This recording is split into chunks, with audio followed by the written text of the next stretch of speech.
Magandang araw mga tol.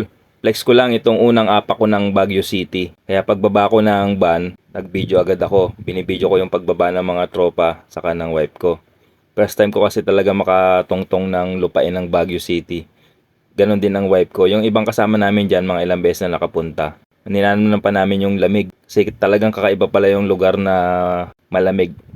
Mas higit pa ang lamig niya sa Tagaytay. Kailangan mo mag-jacket. Pero yung iba, mga nakikita namin mga naka-t-shirt lang. Ayan, habang ina-adjust pa namin yung sarili namin sa temperature ng Baguio, video-video muna kami. Mga 6 AM na kami dumating dito sa Baguio. Mga tol, alam nyo ba na itong pagpunta sa Baguio City na ito ay isang dream come true para sa amin? Kasi kami mag-asawa, minsan nag-uusap kami, sana makarating din tayo balang araw dyan sa Baguio. Dito nga pala nagpark yung van na sinasakyan namin sa tapat ng Hotel Binis at Chongsan. Paikot-ikot lang muna kami dyan, ninanamnam namin yung lamig.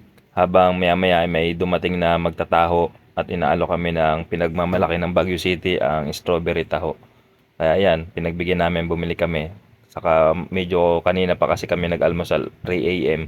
Medyo gutom na rin kaya yan, pinakangkapi namin yan, strawberry taho. Napakasipag nito ni Kuyang magtataho, madaling araw pa lang nandito na to. Nag-aabang na ng mga turista. Ang kagandahan do sa kanilang taho na binebenta, yung pinakang strawberry flavor nila ay may buo-buo na siyang strawberry talaga na malalasahan mo na hindi siya puro syrup. Kaya parang nangyari special yung paggagawa ng taho nila. Ninanamnam na ng wife ko yung kanyang in-order na taho. Tapos tumikim na rin ako kasi ang nangyari, hinati na lang namin yung isa kasi napakalaki ng baso. Kita nyo yung buo-buong strawberry. Hindi katulad nung nabibili sa Tagaytay na puro syrup lang. Kaya maraming salamat sa panood mga tol. Umpisa pala ng mga video na paparating ko. Salamat na lang sa magaling namin driver dahil ligtas kami nakarating ng Baguio. Good morning Baguio. Ingat tayo palagi. Please subscribe Pads TV.